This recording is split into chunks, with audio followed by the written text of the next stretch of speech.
2, 1. And welcome to What the Shuck. The goal of the What the Shuck podcast is to provide a platform for those people who are influential or may help you to change your life. So throughout the course of this podcast, I'm going to be interviewing people of all professions, arts, and anyone with a cool idea that might help you to change your life or to change the world. My next guest is the original guest and the OG. And he's back from Bali, and I'm really excited to have this dude back. It is my boy, Mr. Mike Gardner. Let's go! What's up, bro? I love this dude. Love you back. That was socially distanced, unacceptable. Yep, we just gave each other a five. We got to go wash our hands. Let me get my This episode is brought to you by Dawn Soap and your hand sanitizer, pocket hand sanitizer. What's up, bro? Dude. So the first time that I had Mike on, we were recording on just my computer. It wasn't even on an actual mic. So Mike on the mic. Mike on the mics. And we also recorded on my phone. But oh, we did, didn't we? Yeah. And so I did that till like episode 4. And then by episode 4, I had this mic. And then on episode 4, I recorded at West 6 with the mic. Because I was like, oh, I'm Mr. Big Guy now. I got this microphone. And I was proud when I saw it. But I didn't have boom covers, and it was like you could tell. Really? Yes. What was the difference? It just picks up a lot of noises by just having that. Okay. Like there's a lot of like just unfiltered noises that come from the background that are much easier to filter out just by. There's like on iMovie when I do my movies to put on like YouTube and stuff. There's a thing that's like, it literally just reduces background noise. You literally just hit it and it edits all the background noise out. It goes and finds it for you. Yep, wow. Exactly. Thanks, automation. Yeah, it's crazy where we're at with technology. Yeah, so I got that mic and literally we were sitting there and I could just tell that it was picking up so much stuff. And I was like, all right. Like literally in the middle of the podcast, I ordered 2 boom covers. I was like, I need it like tomorrow. Saw a need, filled it. So we've came a long way. Mike has been in Bali and Australia and just all over Southeast Asia. And how was it, man? Tell us about it. Oh man, it was beautiful. a lot of incredible people. I'm about to tell your joke. Good. No, I won't tell it. No, don't tell it. This probably won't be posted for a while. And technically, this is also, you're not only episode 1. Technically, maybe also episode 20 based off how it's posted. 1 in 20. So, like, I technically recorded a Basement Bros episode. It might be number 20. I have to go back and listen to it. Mm-hmm. So, you might be 21. Okay. But we did a, like, apocalypse, like, coronavirus one. And we were, like, down in the basement. It was me and a couple of my buddies. And it might have not been that good, so... That one might not be a 1, but I'm pretty confident this is going to work out because number 1 worked out and I didn't even know what I was doing. I said probably 40 times and I don't even think I've said once yet so far other than just bringing it up. Yeah. So I'm really excited. I've really come a long way as far as the skills on the mic and just as a person since you've been gone. Obviously, that's what you went to Bali to do was to just grow. So I want to kind of touch on that a little bit. I've been cheering you on. Cheering you on. Have you seen that? Have you seen the video of that doctor? I think it was a doctor on. I can't remember what channel it was on, but he was talking about something about the coronavirus, and he has to cough, and he tries so hard to hold that cough in, bro. His face turns red. His eyes like almost bulge out of his face, and then he lets it out like. Like with his lips like pursed, and then he just like gets this smile on his face, like he was so relieved. Made me think of that. So actually, on the first episode, you could hear Axel's dog Prim and also a toilet flush in the background because I didn't have the boom covers or anything like that either. I mean, those saying like I feel like it adds character. Yeah, it's like raw character. Like go with it. Yeah, I didn't edit my first one, and I don't think I'm gonna edit the second one. I've just been like, you know what, I'm just gonna hit go when I feel like I'm supposed to and see what happens. Man, I think I will eventually start doing it. And this I don't really do a lot of editing. It's more or less just like when I move it to iMovie, I have to edit it on that just because I have to like put like the graphics on it, and then also I do the like change the background noise thing. Yep. That's really all I do essentially. I need to learn all of that. It's super easy though. Like, when did you start learning all the like those type of things? So I just Like, recorded episode 2. Episode 1. Cool. As soon as you did it, you're like, I gotta learn about it. Like, I think I recorded like 2 episodes maybe, and then was like, right, I'm gonna start making this stuff. Cool. Yeah, I enjoyed the first 2. I understand why you like it. It's been something I've thought about doing for a long time too. So it's cool to just, you know what, like feel the moment, like you need to record the first episode and you know it. So go ahead and ask. It's like your script for your show. Script for the show. It's like your show, so like you know it better than anybody. So it's like, I got this. Yeah. It's like in your heart. It's like something you already had, like in your brain, and you were born with. Makes sense. Definitely in the heart. Yeah, Bali was incredible. I met a lot of really cool people. I made some awesome realizations and. Did some really awesome work. I'm really you alright, bro?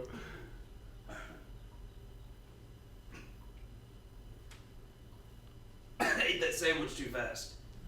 You alright? Cover them coughs with that elbow. Oh, it's too funny. It's so funny how that like change, like where we're at time wise, has changed things. Like normally it's like, oh, I would like people wouldn't even think to ask. Like they just say, oh, are you alright? Maybe pat you on the back. COVID, bro. Got it. Maybe pat you on the back. Here, let me pat your back for you. Now you cough and it's like hit the wall. Kick this guy in the face and take that shoe off immediately when you get home. But don't punch him, because if you punch him, it's on your skin. It's so crazy. This time that we're living in, bro. Like, we've never experienced this before. Nope, we haven't at least, but we have as a society, just not in the last couple hundred years, or the last 100 years. On this level, you know, where the whole entire world, like this is like a world, like World War, like the whole entire world feels it, and it's crazy. I'm pretty proud of how we're responding on a lot of levels. There's been a lot of criticism of our government, but considering what's going on, I don't know what else we're supposed to do. Yeah. I think there are definitely things we can do better. Yeah, there's always something we can do better in every aspect of life. But I think as like a human race, like the whole world, I feel like a lot of people are coming together and showing up, and however they can, just giving value. It's like, you know what? Like, our lives have gotten shaken up. We can't control that, you know. But a lot of people are not allowing that to freeze them, you know. I think a lot of people are living in fear right now because of all of this, and you know, it's cool to see those who aren't show up. It's like, you know what? I'm gonna find a way. You know what? I mean, but that's like what we talked about literally on episode 1. It's just when adversity shows up, you just have to be ready to fight it, because it's part of the journey. And there's going to be crazy times when you're literally going to be like, holy shit, like I've never faced anything like this before. Yeah. And I mean, how you choose to show up in that moment is like when you look back on this in 20 years, if we make it, both of us, you know, God willing, but you know, we'll be like, hey dude, remember when we kept working on our stuff and so-and-so took a break, or not even just so-and-so, it's just or I could have taken a break. Don't even hold yourself accountable to others, just like yourself. It's just what if I would have taken a break during that 5-year period? Where would I be at right now? Yeah. Just by taking that 4 months off, or whatever, however long we're affected by this. Yeah. And to have the mental wherewithal to be we're going to keep grinding and keep doing this, no matter what, because we have a vision and we've painted it. And we're all right, I already have this. I know it's already going to happen. So, I just got to keep whatever's happening right now. I know just it's going to happen for me, what I want to happen if I make it through this. And it's you can't, there's nothing you can do about what's going on. You can have your precautions and do all the, things to be healthy. But, this is part of nature. like people are like, this is like made in a lab or something like that, and Could be. Exactly. I don't Could know. be. I'm not smart enough to speculate on something like that. Same. I will be like, all right, could be. Yes, exactly. Like it's irresponsible. The way I look at it is it's irresponsible for me to not at least question it, or to be like, it could be or it could not be. Like that's just like how I am with everything, though. And some people that are just like so stubborn, they're just like, nope, there's no way that anyone would ever do that. And it's just like, there's like, some evil people in the world. You're an idiot. Yes, exactly. It's like that. I bet you believe a lot of stuff. When you just said that, I thought about the Grinch, and he's like, "You're an idiot." That's why I said it. Yeah, and then it's like, I'm an idiot. I'm an idiot. He's like, You're an idiot. But I'm just gonna talk real quiet, so by the time my voice hits the wall and reverberates back to me, I won't be able to hear it. You're an idiot. I love that movie, bro. I love Jim Carrey. Me too. He's the man. He's such a light for the world, man. He is. Like when me and you get together, I just feel so much energy. It's awesome, dude. I literally like haven't felt this like connection in forever. So I love you too. Yeah. Exactly. Yeah. This whole thing, back to the just the circumstance. We were talking about it earlier. The circumstance that we're experiencing that we can't control. Whether someone made this in a lab or whether Mother Nature said, y'all little brats, y'all little assholes, go to your room and don't come out until I say so. Whichever one is true, or people ate bats, whatever. Yeah, whatever the thing is, we can't control it, and it doesn't serve us or anyone for us to sit around and just let it consume us with fear.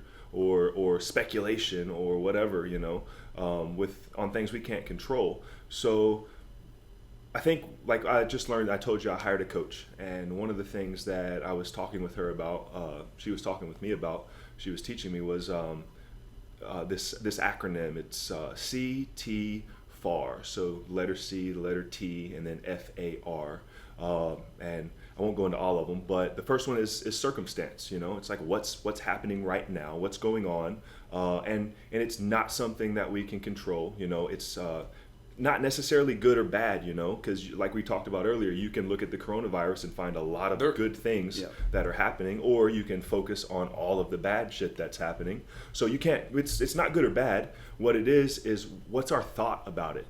So we have this thing going on. What am I thinking?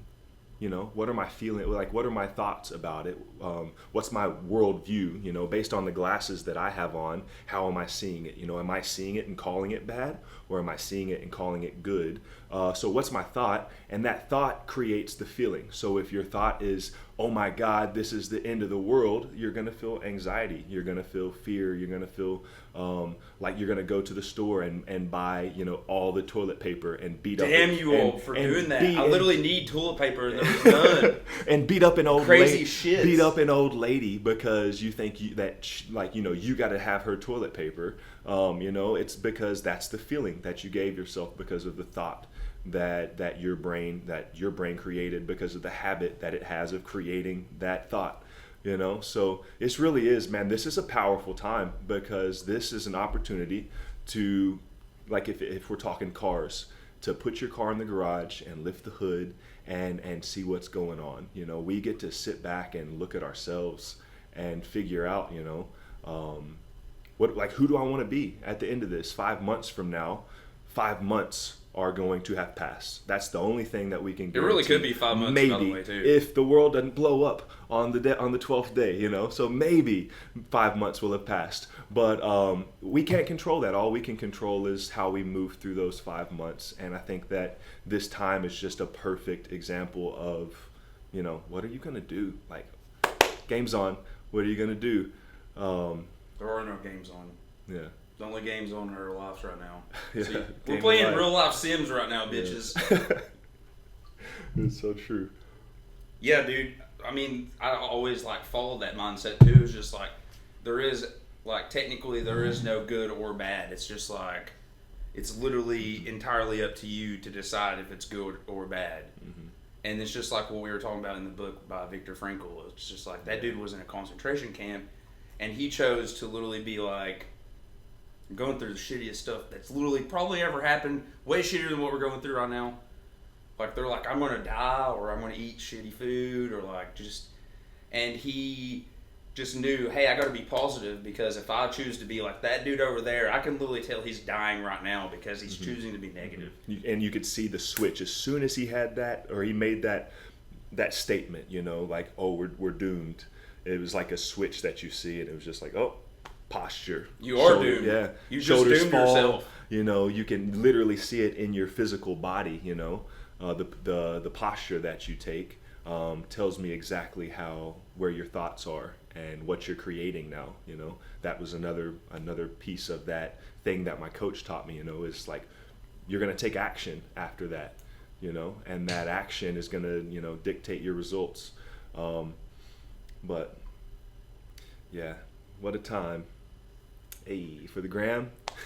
Social distancing proof.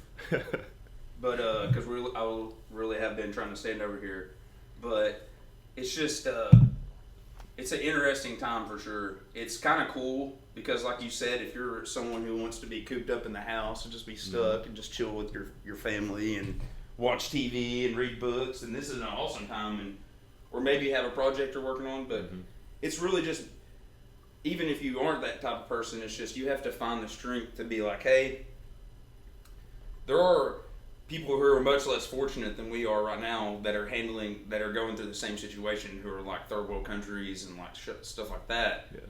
That like they're like, dude, they're screwed. Africa. Like, dude, countries like that are just Africa is supposed to have one of the worst droughts, like maybe I think maybe ever or something like that, you know, or like in recorded history, like it's going to be a bad one, and like it's like, how are you going to survive whenever you live off of a lot of you live off of the land, and now also you might now get this disease. Yeah, and that on top of it, it's like, here's this for your shit sandwich.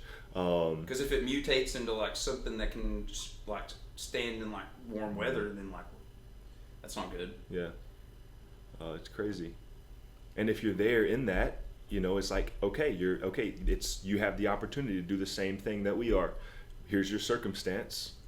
What are your thoughts about it? What are you going to focus on? You know? It's always funny to see how people with nothing, how like religious they often are, because like that's what they at least have. And it's just like, it's so strong to see like the power of faith. It's like almost as much as like rich. Yeah. Like having rich, like being like, whatever it is you can consider to be rich. Like, because you're like, oh no, man, I'm good. Like I got this, like I don't need anything else. Like, and then you're just like, how's this dude so peaceful with just like this? And it's literally just, the whole thing is entirely mindset. Yeah, it's faith. It's like whatever you're tying your mindset on is like what it really is like going to bring, what yields the results that you have. That's a fun thought. You know, the faith thing. You know, whether they have faith in like a god or gods or the universe, or you just have faith that no matter what, like, I'm going to make this work. Like, it is what it is. No matter what, I'm going to do my best, and I'm going to make my best of whatever situation. Any of those are faith. You're right. And like we talked about with man's search for meaning, when you lose that faith, you can see it. Whatever it is whatever your faith is. Like, yeah. It's a powerful thing, man. It is. It's like one of the most it's like a gasoline to the fire. Being able to be faithful that whatever you're going through, whether it's like a business, like we were talking about, like just like believing, like, dude, I know that this podcast is literally going to be a top 25 podcast one day. Like, you got to have that confidence, because you have to put in that kind of work, because someone else also believes that. Yeah, it's just it's a math problem. You might not even yield those results, but like you have to put in the work, like saying, like, dude, I'm going to though. Like it's not an option. Like it's a fail if it's not that option. If you don't have so the faith thing, if you don't have faith, I would say that faith is the oxygen to the fire, even not even just the gasoline. It's like, if you don't have this, then you have no fire. If you don't have like the faith, if you don't have belief, then your actions are going to match that. You know, if I'm someone who I'm a perfect example. Goes to the free throw line and I've never shot or maybe I've shot a few free throws and I think I suck. It's like, I suck at free throws. That's why I never shoot them. You know, you go to the free throw line and it's like, hey, if you hit this, you know, you're going to get $1 million. Those thoughts are immediately going to take over. I suck at free throws. I'm going to miss this so bad. I hope I don't airball this free throw. Don't airball, don't airball, don't airball, airball. And you're like, how did this happen again? Look at your thoughts. Yeah, look at your beliefs. Of course, you told yourself to do that. Your brain pretty much was like, oh, I'm airballing this because I've already done this before. Yep. That was the convenient action for my body to take. Mm-hmm. Yeah. But sometimes being convenient is like, and oftentimes it's the worst thing that you can do. Yeah. Like, if it's like something that ultimately yields like much more success, then you do the convenience. But like, if you literally look at something and you're like, it could do this and be like really, really successful, mm-hmm. or it could go in this like path that's already been like cut, safe, and it's safe, and it's gonna be cool, and it's gonna work out. Mm-hmm. But it's like, how many people live to be 100 years old and like don't really live like a really cool life or something? And it's like probably a lot of people, or even just like 80-year-old life. Like, it's just like, and then you get to the end of your life and you're like, damn, I had a pretty solid life. Things were good. But it's just like, did you like really fulfill all the things that you really wanted to make happen? Or did you just go on the easy path the whole way? And it's like, maybe that you would have struggled, it would have been totally worth it. And I mean, Viktor Frankl touches on that too. It's just like the struggle literally like made him be so much more appreciative of the good times, that like he was like, this is awesome.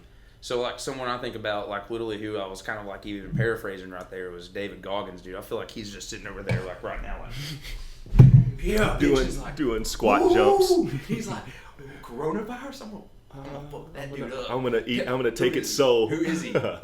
Show me where he is. Like if he gets it, I feel like he'll be like, guys, I got coronavirus. I'm about to die, but I'm running on my 25th mile. And he coughs a corona up and is fine. He's like, but if you choose to let corona beat you, it's always going to beat you. Yeah, and literally, like you said, like at the end, he probably coughs it up, and it's like, I'm good now. I'm David Goggins. Woo! I knew it'd come out. I took its soul. Yeah. Took its soul, exactly. Dude, David Goggins might be the one man or person who can defeat coronavirus. Dude, I was in the middle of Ohio in the middle of winter. It is the ugliest snow. It's a blizzard. I'm on my way to the Arnold, and I'm like wrapped up in all of these layers. I've got like a scarf on, a toboggan on. Like I am all the way wrapped up and complaining about how bad the weather is. And I look out my passenger side window, and who do I see running down the freaking main street having a conversation like it's a sunny 75 day? David motherfucking Goggins in some 5-inch shorts. Dude, he's always rocking shorts. and a long sleeve shirt. Yeah. And bro, I was like a little kid bouncing in my seat. I was like, that like I almost stopped in the middle of the road. Like that was Goggins. And my friends that was riding with me, I can't remember who it was. I had a friend with me. She was like, who was David Goggins? And I was like, I gotta stop. I think I gotta stop right here, right now. Like Goggins would stop and run after Goggins. Got Goggins on the Table, Can't Hurt Me. Yep. My favorite audiobook I've ever listened to. You should totally check it out because it also has a podcast with it. Shout out to the GOAT. Dude. Goggins. He might not, like he says it, like he's like, I might not be like the best person to listen to. Like I'm a fucked up dude. And that's what I thought. Whenever I started listening to that book, I was like, I don't know. I'm going to keep listening. He seems very abusive. I was like, I'm going to keep listening, but I'm not going to live by this advice. If this is the advice he's going to give, I'm not running with this. But then he does a really good job of like changing, like letting you know, like, hey, like you don't want to experience things that I've experienced. You don't want to put yourself through things that I've put myself through, but you can take these things that I learned on the other side of it, and you can make them your own in a healthy way. So yeah, that freaking book was incredible. Dude, when he's like talking, well, the other day I saw where he was running with Cam Haynes, and they were like, we just ran 100K or something like that. I was like, what? What is that? And they were like talking though. They're like, yeah, man. Just like, you know, casually like we're talking right now. 99 miles in. Yeah. Or 100K. Yeah, 100. What is? I don't even know what that is. Well, they do like 200-mile marathons sometimes and stuff like that. So like, 100K. I don't know what 100K is, but that's what he said. Would that be 5,000 miles? Would that be? I don't know. I don't know how much K is. No, it wouldn't be. Maybe it'd be like 300. Yeah, something crazy. Who knows? Jeez. I don't know. Maybe I misheard him, but I'm pretty sure he said 100K. And I was like, Jesus Christ, like whatever it is. I know impressive. he does like 100-mile, yeah. like he does like 300-mile marathons. Those like, ultras that exactly. he does like ridiculous. crazy ultras. Like it was cool listening to him talk about hallucinating on some of the runs. Oh, dude, or yeah. seeing people hallucinate, like the guy he caught running in a circle. Dude, the guy was just running in circles, and he's like. And it's like one of the best in the game at the time, and he's like, "Yeah, are you okay?" And the guy's like, "Yeah, man, I'm making good time." And he's just running in a circle. Dude. It's like pushing your body that far. Like what kind of determination does that take? Like what's on the other side of that run for you? Is like my question for those people that run that far. When you do it that many times, crazy too. He's done it so many times. Like it's just like, what are you still trying to prove, bro? It's like it doesn't matter what I'm trying to prove. That's what I'm trying to say. Mm-hmm. I'm trying to prove this to myself. You don't need to worry about what. You need to worry about you. I feel like something has to be on either side. Like there either has to be something on the finish line, or there has to be something on the starting line that you're like running, like the devil's behind you that you're running from. And this doesn't just apply to life, you know. I think it applies to any pursuit. You know, you've got these things that either push you, that are back behind you, that push you to go and do the things that you're working towards, or you have that thing that just like it's incredible and it's like I am gonna get to that thing. It doesn't matter what comes in my way, I'm getting there, and I'll be flexible. I'll juke and pivot and whatever I have to do along the way, but I'm gonna get to that thing. Yeah, I think that definitely applies to everything in life. So with those runners, I'm just like, it'd be so cool to know I'd love to know, you know, what the motivation is. It might have been Goggins. Different for everybody. It was a runner, but I heard them say, I can't remember who it was, but they said you're either running from something or running towards something. Yeah, exact same. Yeah. Yeah, just like, yeah. And I was like, yeah, that's a pretty... I don't know that I necessarily am. I guess I was running from obesity. That's what I was going to say. I can tell you what it is. You know, you're running from the obesity for sure. Yeah. And whatever feelings it brought for you, you know, whatever thoughts you had. And now I'm running towards. I was running from something, but now I'm like running towards. So it's kind of been like a cool like. And you can do it. That's the thing. That's the cool thing. You can do the same thing for the thing you're running towards. You know. Yeah. Like, what circumstance do you have to have? You know, to. Or what's the circumstance whenever you're in that place, and what's your thought about it? What action did you have to take to get there? I know that I ran 37 miles last week, and that's like the first like 25 years of my life I didn't run 37 miles. So like, I mean, maybe I did playing sports total. Yeah, I probably did for sure, but not like just being like, I'm gonna go run like for fun. No, I never ran for fun. Well, I did when I knew I needed to, or when that was what my coach. Well, I'm not even running for fun now. It's literally like someone's like, "How do you like to run so much?" And I was like, "I don't really like to run that much." And they're like, "What? You do it all the time?" I'm like, "I don't. I just still hurts, and it's just like gonna be like so mentally focused and just be like." And that's something cool though, is like as I've gotten more trained and like have like gained skills as a runner, I've learned like how important breathing is, or like running structure, to just like be able to maintain like the same like stature so you don't get an injury or something. And it's just like when I first started running, I'd be like probably like all like just loose hipped and like super not like just like strong body, probably like backbone. Yeah. And now I'm just like running like, you know, strong core. Yeah, you're pushing that big, brilliant, beautiful brain. Learn how to make what you're telling it to do, make it efficient. Yeah, because I was not efficient at all. Yeah, sadly. That's a fun conversation to have, you know, on the posture thing or on the breathing thing. You know, Dude. if you have like, you know, poor movement pathways, and that affects your posture, and your posture affects your breathing. It's like, okay, the shape that you're in now, can you breathe well in it? Oh, dude, yeah, like if you're like bent over it completely, like, I mean, it just. Mm-hmm. So learning how to breathe right, learning how to put yourself in better. That was the most important shapes. of all of them, I feel like, honestly. Just, and I guess it like you had to get that posture out first to do that, but. And learning how to breathe in different shapes. Like, can you go and hang out in your squat and learn how to just be, like, learn how to really just breathe down there. You want to know where I learned how to breathe the most? It started in yoga. Yeah, hell yeah. Same, like, same here. I'll be like, oh God, I'm dead. And then I'll be like, but Liv will be like, just breathe. And be like, just breathe through it, and you can do it. And I'll be like, I was like, oh shit. Yeah, and like, it's so hard at first. I can't actually do this. Like, if I breathe through it, like, it's providing, like, energy to my body. Yeah. And then I was like, okay. And then I started doing the steam room, and then I could be like, oh, yeah. Like, I could sit in there for, like, 40 minutes at, like, 115 degrees, and people will be like, this dude's fucking crazy. You know, like, crazy. The meme of that kid that's, like, sitting over in the corner, and he's got, like, that cup, and he, like looks over, like, out of the side of his eyes. I haven't seen that one. Yeah, I'll show you. That gummit. But it's just I don't know.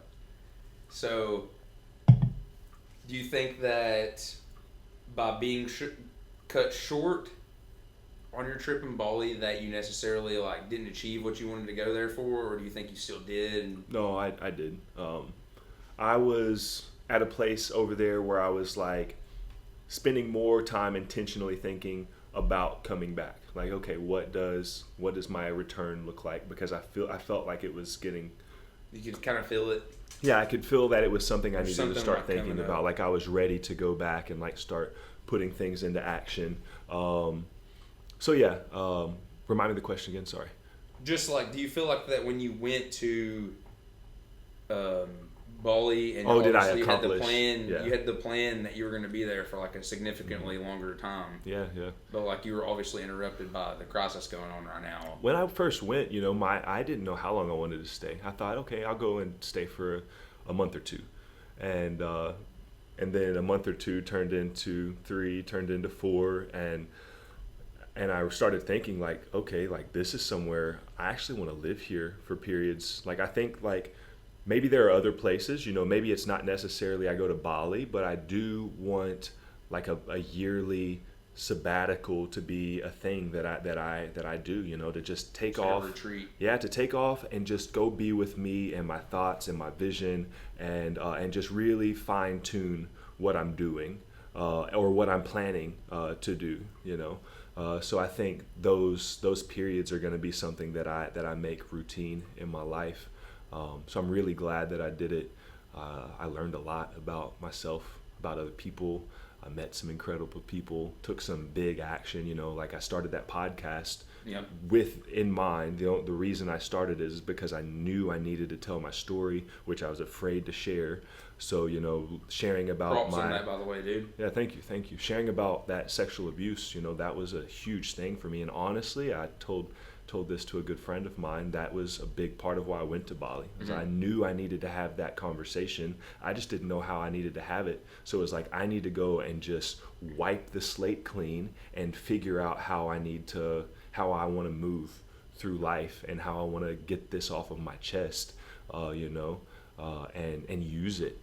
Because I know I was literally robbing people. I've robbed people. I'm 30 years old, and I've known for half a decade that this is a direction I want to go in. I've been thinking more and more about, my story and how, people can benefit from it. There are people out there who need to know, hey, I was abused as a kid too, and it doesn't make me gay.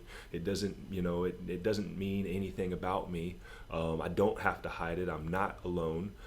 So for me, keeping that story like hidden inside me was robbing, another 14-year-old me who was like pouring his heart out into a sport because he thought like that was how he could like be accepted and loved, because of all of the just junk that he feels like he has to hold to himself. So if I can give him opportunity for some freedom, then that's worth getting up on stage in front of a bunch of strangers that I didn't know in Bali, and pouring that story out to people for the first time ever. It's worth getting up there with my hand shaking. It's worth like almost crying while I'm saying it in front of them. I can picture it now. It's still like saying, I can't believe you did that, bro. Like, high five. That was a huge leap for your journey. Yeah. Dude, the whole week, he asked me on the beginning of a week he gave me a couple weeks, and I just avoided it for the first week. The last week, whenever it was coming up to that night, every night I tried to talk myself out of sharing that story. I was like, we can talk about this. We can talk about this. We can talk about that. Let's talk about this. Just don't talk about that one thing. And literally, like I didn't plan it. I didn't plan anything because I was trying to talk myself out of doing it so bad. I was like, probably somewhere subconsciously, it was like, if I don't plan that speech, or if I don't plan that, that talk, what I'm going to say, then I just have to go back and use something that I did in the past, use that talk from when you went and spoke in Boston instead. I went up there and I was like, had this moment where it's like, you have an option, you have options here. You can either be afraid and allow this to keep owning you, or you can step up and just from the heart, share your story, go. And dude, it was like a million elephants were lifted off my chest. I thought you were about to say a million elephants walked by. I was like, all right, that's kind of stuff I guess happens over there. Oh, no, I didn't see any elephants while I was over there. They do have them, but I didn't see any. Well, dude, I just feel like just being able to do that, like you said, there's so many people who probably have like that same like just mental baggage that they're experiencing, and by hearing someone else say that, like you said, it's just super empowering for somebody, because there's someone out there there's some story that everybody has that they could tell, that it's just like, it might not be as powerful as that, but it's just like there's a story within someone that everyone in the world needs to hear, because you might like it's gonna help you to move forward, and it's also gonna inspire other people to move forward. Mm-hmm. And that's like what it's all about. Like Kobe Bryant actually has like a quote where he talks about passion and how it's like, if you like follow your passion and you like are willing to like work really hard and just keep moving no matter what, like you'll fall down like 100 times, but you need to just keep getting up no matter what. That's just what you do. And it's just like you being able to move forward through that, and you finally having the courage to be like, nope, like I gotta tell people, like I gotta get this off my chest. It was just really important, probably like almost like a superpower. Yeah. Now you're like, oh. Yeah. Now I'm like, I just leveled up. I did the scariest thing. Exactly. And now like whatever comes after, it's like, cool. I beat the big boss, or what I know is the big boss right now. We're always gonna have those the monsters. Yeah. If you want to call it that, you're always gonna have the bosses on each new level that we get to. But it's like, I just beat the biggest boss I've seen yet. If you want the reward, you got to fight the big dragon in the cave. Yep. Be ready to go to war. We were talking about Patch earlier. That hero's journey. Gonna have your dragons. Yeah. It's part of everyone's journey that's so important. It's like there's so many bad things that you're going to go through in life that you need. There are other people that have also experienced something different, and by you being able to open up and show people that, hey man, like it's okay, like that might inspire them to literally like do like they might find the coronavirus cure or something. And it's just like, unless you have that mindset, to go back on mindset, it's just like unless you have that mindset, it's not possible. So unless you believe that it's possible, you can't make it happen. Yeah. And you weren't able to do what you really knew you could do because you kept believing like, oh dude, this is my identity. Yeah. And now you've like shed that identity now. You're like, it's like when like my fat guy was like, no, fat suit gone. No, I'm awesome. I'm this awesome, Shuck. I can go run now. This is the meat suit that I want while I'm running across this earth. Yeah, exactly. And it's just like, whether it's your mental like structure or your physical structure, it's just really important to have those both in sync. Obviously you're like super physically in shape, but like if you aren't like mentally at 100%, then it's always going to be hard to like 100%. be completely in mental like physical strength. Exactly. So it's just like they just what's on the inside makes its way out eventually. So if you believe that your meant to be healthy and have a fit body, and just because the past maybe you didn't think about those things, and you're at where you're at, and then all of a sudden you decide, hey, you know what, I'm meant to be fit. I'm meant to be able to run 37 miles in a week like you did last week. Like, props on that, by the way, because I sure didn't run that far last week. So for you to be able to do that, you just have to decide that's what you want, and on the inside believe that's who you are. You're the person that gets out and works out every day. You're the person who takes care of what he puts in his mouth, and because of that, what was on the inside, that you chose, is now on the out, and it's you have to build that inside strength in order to combat the things on the outside. Yep. It's like if your internal dialogue is like all broken and destroyed, then like it doesn't even matter what's happening on the outside. That's like why you see these people who keep experiencing the same problem over and over and over and over and over and over and over. Yeah, it's like creating speaking it into existence. Yeah, creating and it. they're like, I don't know why I keep seeing these same guys, or like I don't know why like I keep seeing these same girls. And it's just like, because you were like almost like you're attracting them. Yes, it's like some people don't believe that, and I definitely do. Like I believe speaking things into existence, so I always try to speak positivity and like I don't know, just. You have to be conscious of what you have that comes out of your mouth, because like you get what you ask for. Yep. Like it's really weird. Well, yeah, whether true. Whether you realize it or not. Yeah. Well, man, I have cotton mouth really bad. I haven't taken a drink of water in a second, but I'm also going to go ahead. If you're listening right now, go grab some water. I've been doing this on my Instagram. Go grab some water. Take a chug with me. I'm about to take one here. Got my water. Shuck's about to grab his. Let's go. Grab your water. Grab your water, boy. If y'all haven't seen that video on YouTube, Shuck just walked away, so I'm going to give you guys a funny video to watch.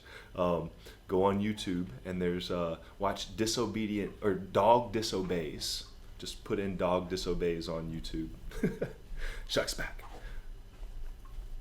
So chug my water. Chug your water. Shuck's chugging his. I'm back. Got this water from Whole Foods. They don't ever run out of anything. To elaborate on running out of toilet paper, I went to Target and they didn't have any toilet paper, and I was like, this is crazy. Like, and I've heard that was a thing, but like everywhere I've gone has still had that stuff. I think Lexington has done a good job about not freaking out for very long. I know they did for a bit, but I think they did a good job of just saying, hey guys, we're okay. Like, stop taking all the shit tickets. Dude, why do people even need that much toilet paper anyway? In the apocalypse, toilet paper, the man with toilet paper is king. The Tiger King is actually, there's going to be an apocalypse like documentary in a few years about like toilet paper king. My friend, one of the friends that I made while I was in Australia, her family decided that they wanted to start a toilet paper company a couple years ago. And it's just a little toilet paper company, but they're like stocked up on toilet paper, and now it's like, oh, we have all the toilet paper. What's now? and yeah, I was sitting there in Bali, and I'm like, dude, my grandma gets me hand sanitizer every year for Christmas. Like she still gets me a stocking. So it's in the stocking every year, and I just always put it in this little shoebox of like things. So I'm like, I got hand sanitizer for days. So you got like people coming up and like, what's up? You got the goods, and you're like, yo, dog, I got this hand sanitizer. Got these toilet papers. $4 a squirt. Let me see your hands. Yeah, $4 a squirt. Yeah, I charge by the squirt, dog. I don't do no wholesale. So what's one thing that you've that has helped you during this time? Helped you stay sane? Helped you just move? Helped you thrive even? A lot of people are just like, I'm just trying to survive. I know, it's so crazy. I'm trying to win. Honestly, it's so weird to hear people say stuff like that, because for me, I kind of am like, not necessarily enjoying this, but it's just like I have so many things that I've needed to work on that I'm like isolated with myself, and I'm like, if I don't work on it now, like it's never going to get worked on. Yeah. Like I don't have an excuse I can keep pulling out to be like, oh, well, you work on it one day. It's like, well, when is that one day, Austin? Yeah. It's like you don't have to.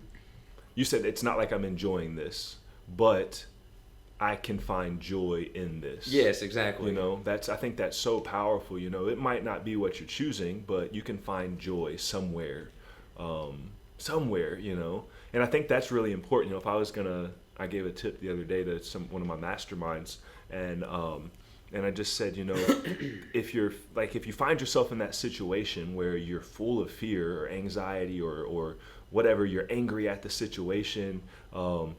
You're looking either in the future or you're looking in the past. Mm-hmm. You know, if you can take a second, you know, if you're feeling fear, you're thinking about what's coming. You know, if you're feeling regret, you're thinking about, you know, what's in the past, what didn't happen.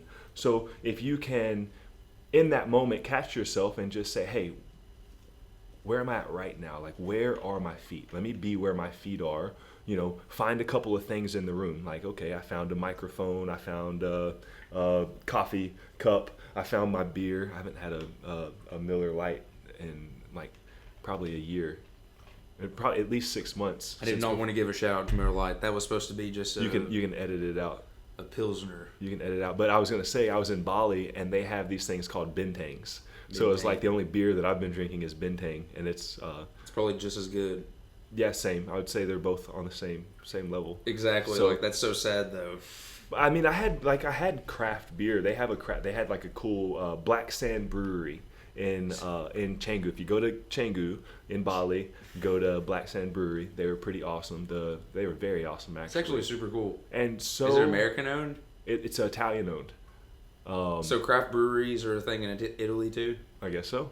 Are we about to find a correlation? Is China also like a huge craft brewery thing, or there's like, I don't know. Are we drinking some like sort of like microorganism in their craft beers that's like making us be like more immune or less immune to like COVID-19? Shout out to China. Someone made fun of the way I said COVID. Do I not say it right? I don't say it, so I can't tell you. See? Powerful. No speaky into existence. No speaky. I call it the beer flu. Water it down. No, honestly, I like Miller Lite. I hate all beers like that. I'm not a snob yet. I enjoy good beer so much more.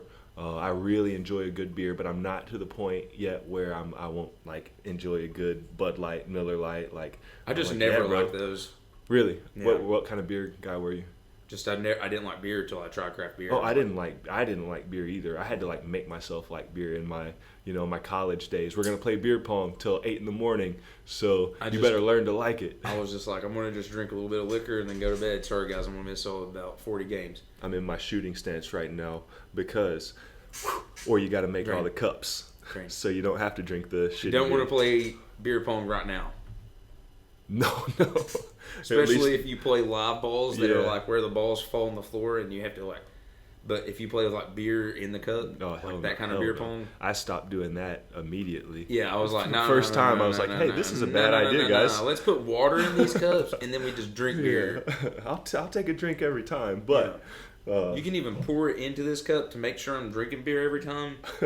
But it's like not going into those cups where the balls.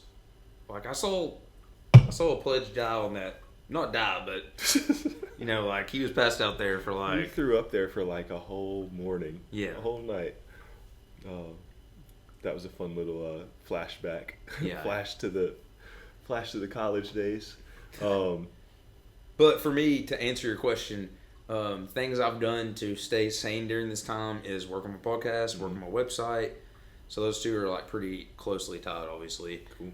But working on getting better at cooking, just kind of getting experimental in the kitchen, doing cool stuff with that. What's your favorite thing you've cooked?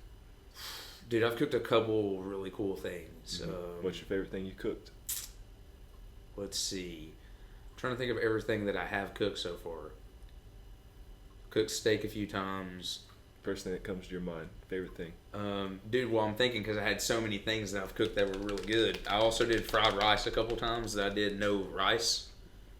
I did like chicken that I grilled, and then also like a variation of vegetables, but then instead of rice I did cauliflower. Yeah, I love. But then put eggs in it. I love cauliflower rice. And I cooked an Italian dish when I got home. I had my friend that I'm talking to now. she sent me a recipe, and she's Italian. yeah, so like a traditional. Am I allowed to say that? I don't know. I just thought about it too. I was like, fuck it, I'm saying it. She won't listen to this shit. Yeah, so she sent me that recipe, and I made it, and actually did a good job. I was proud of myself. I've been paying someone to cook for me. Before I left, I hired Jack Nutrition, and they were making my meals. When I got to Bali, it was actually cheaper to go and eat at places. I mean, I guess that kind of makes sense in a weird way. Yeah, it was crazy. Like, I was like doing the math, like it's actually cheaper to go and eat at places. So there were places that would cook you like a week worth of meals. You could have a meal prep there. I did that a little bit, but yeah, I just wanted to. I realized I didn't want to spend all my time cooking. It's like, if I can pay somebody to cook me good, healthy food, then I'm gonna let that be the thing, and I'm gonna spend my time on what's important. Important to me, what's gonna give the most value to the world. Yeah. How did we get on? Oh, we got on cooking because I cooked that Italian meal, but I did enjoy it, and I What'd you cook? What was it? I want to do more. I love more Italian. cooking. Me too. It's one of my it's my favorite. So many carbs. That or Mexican. Me too. That or Mexican. Those are my top two so far. I love Asian food too. Although that's what I was gonna say, in Indonesia, bro, like the Balinese cuisine is like, it's fire. I really enjoy it. I really like Thai food for sure. I got very lucky. I met a great friend there named Safani, and she's from Australia, but she's lived in Bali for like 8-9 years. So met her, and she knows all the good food places, and so I got to eat so much good food, and not only eat good food, but meet the owners and get their story. And That's so you so get to meet important. so many awesome owners and hear their story and learn about the food that they made for you, or the drinks that they made for you. And so many times it wasn't like, we're gonna go and look at a menu and then eat. It was like, we're gonna go and sit down and have a great conversation, and like, they're gonna bring food out, and it's gonna be a story that comes along with it, of where it came from and what they remember when they cook it, grandma's kitchen or whatever. So that was one of my favorite parts of being in Bali, were some of those conversations. But it was just such an experience, I'm sure, for you, because you never really had food like that. So yeah, you asked what I made. It was what's the pasta called? Penne, a pesto penne. Nice. I love pesto and pasta. Penne, how you say it? Who cares? I'm from Eastern Just Kentucky. Don't eat say it. like any word, right? So I made homemade pesto. Okay. So I got basil plants, and which I'm gonna plant now, and then have basil plants. I love basil, dude. So I made pesto, and what is that, like olive oil, garlic? Yep. So basil, I chopped up garlic, parsley, pulled the basil off the plant, and then saved some of the basil leaves on the plant so I could replant it. And is that how that works? You do some what's the cheese called? Parmesan. You do some Parmesan in it. You do some pine nuts in it. You do some walnuts in it, and you blend all of that together, and that's how you make your pesto. Basically, there's some other things, but I love pesto. Me too, bro. Dude, it's such an interesting ingredient. Oh, it's so good, dude. I bet you ate some really good curry while you were in. I ate a lot, man. That was a cool thing. There are people. There's so many different curries too. People don't know that. Yeah, there are. There are people from all over the world in Bali, though. Like, people from all over say, hey, I want to live in Bali, and this is what I love doing. So they bring it to Bali, whether it's cooking or it's making clothes or it's making like some sort of art or whatever they're doing. They bring it there. So you have just this big melting pot of culture in one place. So, one day... Such a cool destination. Yeah, one day I'm eating Indian, the next day I'm eating Balinese, the next day I'm eating Moroccan, I'm having food made by someone from Jamaica. So I'm a foodie. I love good food. So that was, it was cool to get to have that variety. Someone came in the bar once and was like, this is really weird, but Brazil has I don't know. It was a Brazilian lady, so I don't know. I take it with a grain of salt. It could be anecdotal, but she said Brazil is known for having really good Chinese food for some reason. And I was like, that's such an interesting thing, to just think about. Okay. Like, I've never thought. I've never had that thought. Like, I don't know. I'd like to know why. I would too. I was like curious. She's like, I don't really know. And I was like, I'm so curious. She was a pretty intoxicated lady. Yeah. So I was like, I'm so curious about that. Like, why is like it had to be like trade or like just settlement stuff like back in the day? I don't know. Like, it was just so interesting. But also working out obviously is something we both do to keep sane. Also, let's see. So I've been writing a little bit more lately because I like write jokes and stuff like that. And I actually wrote a poem this morning, but it was just kind of like about like kind of like what we were almost talking about, just being like just being so precise and being so just intentional with your perspective and how you use it to drive like the direction of where you're going to go. I love that. And where focus goes, energy flows. Yeah. Dude, I used to love to write. I still love to write. I don't do it as much. While I was in Bali, that was one of the habits. Well, your journal, that journal you told me to get, really helped me start writing again. Yeah. I was like, that's good. I'm glad you enjoy it. Yeah, I got just a blank journal. So on top of the one that I told you about, I just got a blank notebook and started keeping a daily journal. And I was really proud of myself. You know, there were weeks where I would miss a day. There were a couple times where I missed 2 days, and then there were a very small amount of times where I would miss more than that. But I did towards the end, whenever things were starting to shift. You know, there was a week where I missed 4 days straight, and I caught myself, you know, because I have like these check-ins, which if I didn't have, the 4 days would have turned into 4 weeks. But you know, I caught myself because of that habit to check in. It's just like, oh, I didn't do my journal because I left it in my backpack, so I haven't seen it because it's buried in the back of my backpack. Dude, I do that all the time. When I usually keep it on my desk where I see it every day. And that's why I missed 4 days. I'm not mad at myself. I just know in the future, leave the journal on the desk. Keeping that journal has been fun, and it's made me want to start writing more. I used to love writing poems and writing just making up stories. Dude, yeah. Especially in a time like this, it's just an easy way to just get out of the current mindset and just be in your own like world. Be like, I think the best thing we can do in this time is sit down and just think about what's important to us. And then ask yourself, was I doing that before this? Like, how much of that was I doing before this time?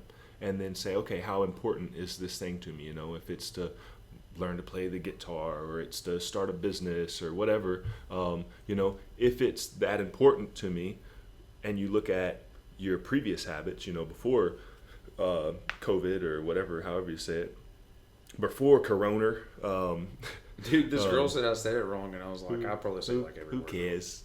Pretty much. I was like, Who okay. cares? Yeah. I probably say like every word. So, you know, do your actions match what you say is important to you? This is the perfect time to do that. What's important to you? Give it some time. You know, give it some life. And I think that those who do that, those who sit down and say, these are the important things, and I'm going to look at my week, and because maybe I'm in quarantine completely and I'm not going to be out of the house, like, okay, what are you going to do with your time? Are you going to sit and just complain about sitting and being locked in, or are you going to go and spend time with the things that are most important to you? Patch said something, he said on his Instagram, and he was like, boring people get bored. Yeah, it's and true. I was like, that's such a dope quote. I was like, yeah. It's true. Boring people get bored. And I feel like people have a habit of saying I'm bored. Yeah. You know, I feel like a lot of times you're not stimulus right now. I feel like you're not really bored. You're not resourceful.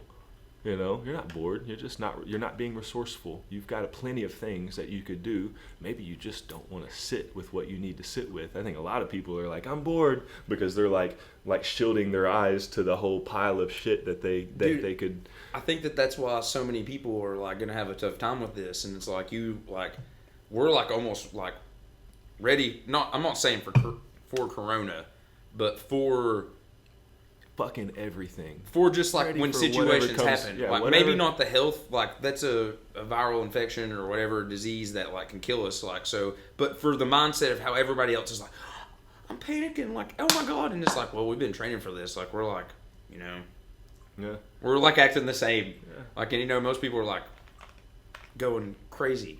Mm-hmm. And it's just like just being able to be collected and just like calm and just be like, hey, no matter if like we were really successful, we're like, I'm really excited right now. Woo. Mm-hmm. Yeah. But it's like, but then I know I got to get back to work. And then it's like, damn, I failed. Shit. Or I know I can sit on this for like two, like you said, a couple of days with your journal. You can be like, I can fall into that skid for a couple of days, but it's just like, I just can't build that habit of being inconsistent. Like, I got to fall back on my habits. Yeah, bro. You literally, I was just about to say that. We don't fall back on our hopes. We fall back on our habits. And that's what you're seeing. You're seeing like some people fall back on their habits, and it's like there's nothing there but a hard living room floor, and they're like on their ass, like, oh, what do I do? And there's people that are falling back on, you know, the focus that they've been working on, you know, the things that they've been putting into play, and now it's just like, hey, we're just gonna change the game up a little bit. We're just gonna change some of the rules, and go. I'm trying to act like a business as usual. Yeah, go. We're just doing it in a different place. I've literally been driving to Whole Foods or to Starbucks or to Aspire or wherever, and just sitting in my car on their internet and sitting on my car and just working. You know, Yeah. sometimes I'll just go and read, Yeah. or I'll go and write, or I'll go and, you know, do whatever I need to do. But I'll just just to get out of the house, you know, while I can. If they do say, hey, you can't go anywhere unless it's essential, eventually, then I'll just do the same thing in the house or outside. Go sit outside. I do that a lot. Bro, I went outside the other day. And I need to get a hammock bad. Yes, you do. I was just so fat and I couldn't lay on one. They were 400 pound weight limit. So damn, I was screwing around them. Yeah. I was probably just still like, it's probably more of like a comfort, me being self-conscious. Well, also, I think it's just being self-conscious of like getting out and being like, yeah. Well, also a comfort thing. My cracks like stomach's like falling out, and girls are like, what is that coming out of that hammock? yeah.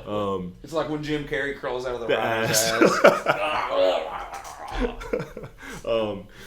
It's a comfort thing, you know. Whenever I thought that I wanted to be very big, you know, I was like, I want to look like The Rock.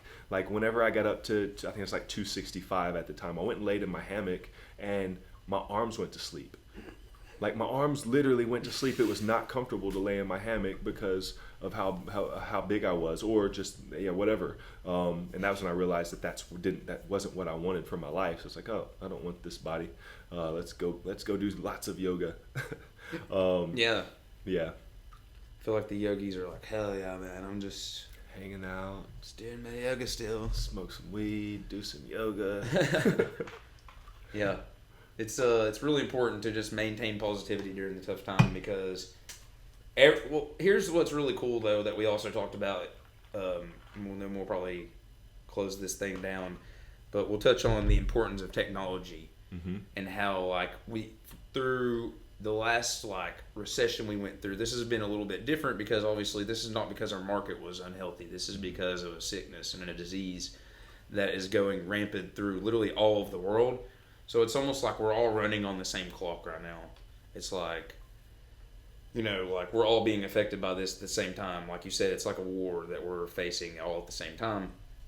And the thing is that we're fortunate enough now that we have technology that we can do work from home. And it's like we've been able to not completely shut down our economy. We've been able to still continue to do stuff and just all this really important things that a lot of times in the past we couldn't have done. And just being able to have that accessibility to doing whatever job you have is really important. And I'm really thankful for that during the times like this, like for sure. Even though my job literally is eliminated right now, it's like I know that our country is able to sustain and do what we're able to do because people are able to do that. So it's like I find gratitude in that and to be grateful, like it's important. Yeah, it's an opportunity to be resourceful, you know. And you're so right. Having the internet is, you know, having the internet and having all of these opportunities on the internet. That's why the things are still moving. You know, I'm not I'm not an economist or anything like that. So I'm not going to speak on that. But we have all of these opportunities to continue to exchange value, and that's what it is. You know, it's like, hey, you know, if you can't sell your thing out of your store anymore, can you still sell it? Yes, go online. whatever the thing is, whatever the opportunity works for each individual. If you want to create income, you can still do it. Like that's all it comes down to. You just have to be willing to be resourceful and go figure out the vehicle that works for you. And that's such a beautiful thing, to know. So if you're listening and you feel trapped and you feel stuck, it's like, it's okay. Do you want to stay stuck? Yes or no? If the answer is no, are you willing to do what it takes to get unstuck? Yes or no? Yes, okay. Here are all of the ways. If the answer is no, then okay, don't complain. Don't complain about it. A perfect example of people who are using this like vehicle to succeed is who was Amazon in like 2008? Like they were just starting to be like kind of successful, and it's like, who is Amazon now? And you're like, killing it. There's company. So many awesome people and companies came from the struggle. Like, I built this in my garage, and now like I own everything. When the shit hit the fan last time in 2008, like there was like so many like companies that we have today that are literally powerhouses. Because it was like they like had to find out you either survive or you die. Yeah, it's a shake-up. You got to like evolve or you're dead. It's a shake-up, and that's a catalyst for a lot of things. It ignites a lot of things. Whenever the world gotta be desperate. When the world gets shaken up, things die, and when the world gets shaken up, things come alive, and that's exactly what this is. Some things are gonna die.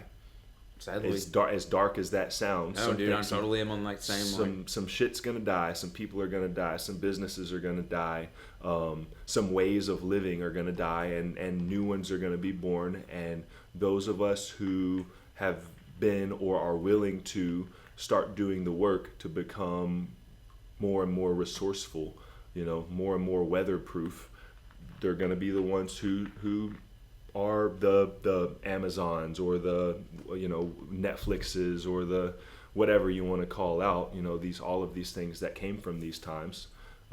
Yeah. Well, even like there's like craft breweries and stuff like that. Like it's just, I think that at the other end of this is going to be a beautiful like explosion of like artists. Like there's going to be some beautiful like albums that are written after this, or some like super awesome stand-up comedy. And that's like the whole point of my TV show. Hope one day I got a TV show, but my podcast is just like, I want all these people that have all these talents to be able to like express this talent and show people what they have to connect to the world. And I think it's a beautiful time because I've just been talking to these people who are artists, and I'm like, well, if these people are doing this, like imagine like they're really, really talented. Not saying that they're not really talented artists. I'm just saying like, if whatever they're doing, I'm saying like the big dogs that are like the OGs of like the industries. Those dudes right now, what are they doing? Like maybe they even fall off because they stay complacent during this time. And then someone else is like, I'm hungry as hell right now, and I'm trying to be the next dude. Now I'm working like I'm working my ass off. Maybe one of these dudes fill that void. Crowns are going to be taken during this. Maybe. There's going to be, like you said, there's going to be stuff that dies, and there's going to be new, like there's going to be power vacuums. There's some Game of Thrones shit. New kings will some arise. Game of Thrones shit going on right now in the world. It's like King of the Hill. The hill's getting shaken. But just artists, music, businesses, ideas, just everything, just life is going to be so different after this, and I'm really excited to see where it goes. I'm hoping we can obviously contain this, what's going on, but it's just, I'm still excited for the future of America, I think, and the world. It's just, but that's because, like we said, we choose to be that person that's going to believe that. Even if shit gets really, really bad, I'm saying we can make this. Like you have to. Yep, I agree. Even if I die from coronavirus, I want people to still be like, dude, Austin, like I got to believe that I can make it. Like because if not, like then you definitely won't.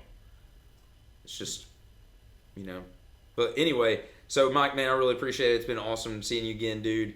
I love you very much. I hope you stay safe, and let's stay safe together as friends, and everybody be cool and not stupid out there and have like parties and shit. Like that's so stupid. Coronavirus party. Yeah, like I see so many people on Snapchat still who have like, I've seen like 12 people at places, and I'm just like, you're an idiot.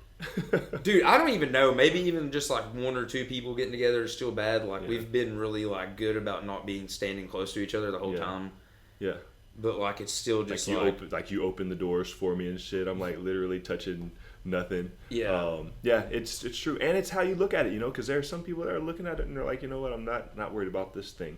And I get not looking at it that way, but at the same time, there is being intelligent. And if they're telling you that these are the way that you spread it, and it's true, it's science, these are the ways that you spread it, like ignoring that is literally just like slapping all of the people in the face that are risking their lives, the nurses and the first responders, whatever, to just not do the things that like will literally help the situation. It's just dumb. So be smart, folks. Yep. Dude, you left me with some cool thoughts. Like while at the end of that, it gave me some fun insights. So I'm excited to run with them. Thank you for that, and thank you for having me on the show for round number 2, Air 5. Yep.